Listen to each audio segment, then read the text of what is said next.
बहुत आभार प्रकट करूंगा कि इस बजट में कानून व्यवस्था के लिए उन्होंने पुलिस स्तर पर बहुत से प्रावधान किए हैं। कैमरे बढ़ाने का बहुत बड़ा उन्होंने लक्ष्य रखा है, 10,000 से 30,000 से दे, और साथ ही प्राइवेट कॉम्प्लेक्सों में अलग से कैमरे लगाने के लिए उन्होंने निर्देशित किया है।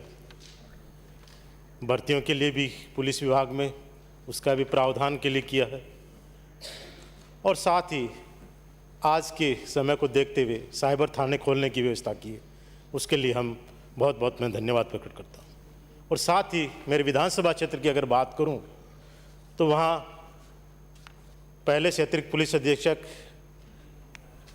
कार्यालय है, पुलिस उपाधीक्षक कार्यालय है, और एक और पुलिस उपाधीक्षक कार्यालय मेरी विधानसभा में खोला है, जिससे क्षेत्र में कानून व्यवस्था में और मदद मिलेगी। उसके लिए मैं आभारी। हम लोग देखते हैं, सुनते हैं कि हर आदमी पुलिस को कोसता है, पुलिस से बहुत ज़्यादा शिकायत करता है।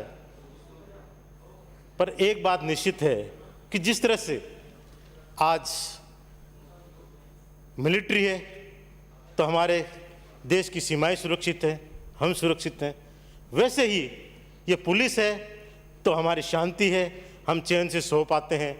वरना अपराधी लोग, दबंगी लोग आम आदमी को जीने नहीं देंगे। पर थोड़ी सी एक है कि दो पक्ष पुलिस के पास जाएंगे, दोनों ये सोचते हैं कि हम सही हैं, एक गलत एक सही होगा, तो पुलिस से एक आदमी को शिकायत रहेगी। इसलिए इस शिकायत को अन्यथा नहीं लेना चाहिए। आज मैं सुजानगढ़ क्षेत्र की बात करूं, पुलिस अधीक्षक कार्यालय ने खोला है, पर साथ ही उन्होंने एक बड़ी घोषणा बजट में की है कि इस राजस्थान प्रदेश में जितनी भी नगर पालिकाएं हैं उनमें जो बचे हुए थाने हैं जो सीआई स्तर के नहीं हैं, उन सबको क्रमोन्नत करके सीआई स्तर का किया जाएगा। करीब 42 थाने उन्होंने चिन्हित किए हैं कि ये नगर पालिका क्षेत्र के हैं, इनको सीआई स्तर पर क्रमोन्नत किया जाए, एसआई स्तर पर। माननीय यूडीएच मंत्री महोदय बैठे हैं, उनके माध्यम से मैं सरकार को थोड़ा सा ध्यान आकर्षित करना चाहूँगा कि शायद गलती की वजह से या कुछ छूट गया कि नगर पालिका के साथ नगर परिषद को जरूर लेना चाहिए, क्योंकि नगर परिषद एरिया नगर पालिकाओं से बड़ा है, वहाँ आबादी ज़्यादा है, वहाँ के थानों में अपराध अवश्य ही ज़्यादा होंगे। तो इसके साथ नगर पालिका के साथ जो नगर परिषद छुटी हुई है उनको भी साथ में लें, और मेरा तो आग्रह है कि पहले नगर परिषद को आप लेवें, ये आप नोट करें, क्योंकि नगर परिषद का एरिया जिसमें ज़्यादा जनसंख्या होती है। मैं मेरे सुजानगढ़ की बात करूं, मेरे विधानसभा में 6 थाने हैं, 6 में से 2 थाने जहां एसएचओ सीआई स्तर का है, पर सबसे बड़ा थाना जो नगर परिषद सुजानगढ़ का है, सबसे पुराना है, वो थाना अभी भी एसआई स्तर का है। पर एसपी जो भी लगता है, सबको पता है, विभाग को पता है कि बड़ा एरिया है, इसलिए फिर भी वो सीआई स्तर का 25-30 साल से लगातार अफसर लगाते हैं। पर थोड़ी सी समस्या होती है कि अगर ये सीआई स्तर का क्रमोन्नत हो जाए, सुजानगढ़ थाना भी, कि उस 2 अन्य थाने हैं जो छोटे हैं पर ये बड़ा थाना है, तो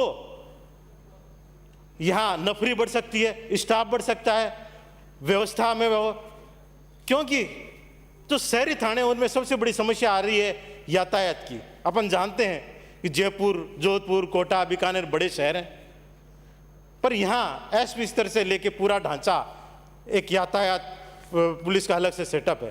पर आज के समय में उनसे ज़्यादा समस्याएं छोटे कस्बों, छोटे शहरों में होगी है। कारण ये है कि छोटे शहरों की गलियां तंग हैं, लोगों में अनुशासन नहीं है, और सबसे बड़ी बात कि यहाँ जो ट्रैफिक लाइटें हैं, लाइट सिस्टम, उससे कुछ कंट्रोल हो जाता है, पर छोटे शहरों में वो व्यवस्था भी नहीं होती। इसलिए वहाँ यातायात कर्मियों की बहुत ज़रूरत पड़ती है, पर वहाँ इन शहरों में पूरी व्यवस्था यातायात की हो नहीं पा रही है। इसलिए छोटे शहर विशेषतर में सुजानगढ़ नगर परिषद है, उसके जो थाना है उसको सीआई स्तर में क्रमोन्नति कर रहे हैं, और साथ ही यहाँ यातायात के लिए अलग से व्यवस्था करी जाए, क्योंकि यातायात की बहुत बड़ी समस्या हो गई। आज पुलिस क्या क्या काम करे, पुलिस के पास बहुत काम है, कानून व्यवस्था का काम है उनके पास में, वीआईपी की ड्यूटियां जीती है वो उनके साथ है। मेरे क्षेत्र में सालासर जो पूरे देश में प्रसिद्ध है वो पड़ता है, वहाँ रोज किसी न किसी वीआईपी की विजिट रहती हैं, उनकी ड्यूटी में रहना पड़ता है। तो इसलिए सुजानगढ़ शहर का जो पुलिस थाना है उसमें यातायात के लिए अलग से व्यवस्था की जाए। और सालासर की बात आई तो सालासर जो थाना है उसमें सबसे बड़ी है कि सालासर छोटा सा कस्बा है, गांव है छोटा सा, पर उससे ज़्यादा आबाद है, धर्मशालाएं और बाहर के लोग हैं वहाँ। और मंगलवार या शनिवार के दिन तो वहाँ लाखों लोग आ जाते हैं, भीड़ रहती है। वहाँ से जो अपने रिजर्व से है वहाँ से हर वहाँ व्यवस्था भी कर रखी है, पर वहाँ परमानेंट व्यवस्था कोई चौकी लगे या परमानेंट वहाँ स्टाफ लगे, ताकि वो व्यवस्था भी देखे, यातायात की भी देखे। मंदिर व्यवस्था में जो परमानेंट आदमी लगा रखे हैं 5 आदमी, पर अगर परमानेंट वहाँ हो जाए उनकी कोई चौकी खुल के, या तो क्या है कि उनके पास में एक तो अधिकार आ जाए कि वो चालान वगैरह कर सकें जो इधर उधर गाड़ियाँ खड़ी हो सकती हैं, और दूसरी उनकी कंक्लूड करें प्लीज, 2 मिनट। 2 मिनट में करता हूँ। तो वहाँ भी कोई ऐसी व्यवस्था करे। इसके अलावा एक सुजानगढ़ में सीआईडी स्तर का थाना चल रहा है, उसकी भूमि भी आवंटित हो चुकी है नगर परिषद के द्वारा। अगर उसके भवन की व्यवस्था हो जाए तो उन वहाँ रहने वाले स्टाफ के लिए काफ़ी सुविधा हो जाए, ये मैं मांग करता हूँ।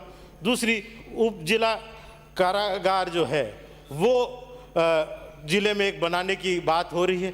अगर सुजानगढ़ में खुल जाता है, क्योंकि 6 थाने हैं, अतिरिक्त पुलिस अधीक्षक, 2 पुलिस अधीक्षक के वहाँ दफ्तर हैं, तो वहाँ के जो हैं पुलिस को भी मदद मिलेगी, क्योंकि उनको वहाँ छोड़ने लाने में भी दिक्कत होती है, पेशियों में भी दिक्कत होती है। ये व्यवस्था हो जाए तो बहुत बढ़िया होगा। और इसके अतिरिक्त एक बात मैं विशेष तौर से कहूँगा कि माननीय प्रतिपक्ष के नेता आंकड़ों में तुलना कर रहे थे कि 20 में ये हो गया, 21 में इस तरह बढ़ गए, 20 में ये हो गया, 21 में बढ़ गया। तो उनका मैं ध्यान दिलाता हूँ कि 2020 आधे से ज़्यादा समय लॉकडाउन में निकला, 2 महीने सख्त लॉकडाउन में लिखे जहाँ एक भी अपराध हो नहीं रहा था, और पूरा साल नाइट कर्फ्यू और सख्त पाबंदी से निकला उस समय, और अब की तुलना करना शायद जायज़ नहीं है। आपने 2 मिनट का समय दिया, मैंने मेरी बात कह के यही कहूँगा कि जो पुलिस काम कर रही है उसकी कोई तुलना नहीं हो सकती, खामियां हर जगह हो सकती है, उसको सुधारा जा सकता है, पर आज के समय में पुलिस है तो आम आदमी सुरक्षित है, आम आदमी भय से दूर है। धन्यवाद। श्री नरेंद्र नागर।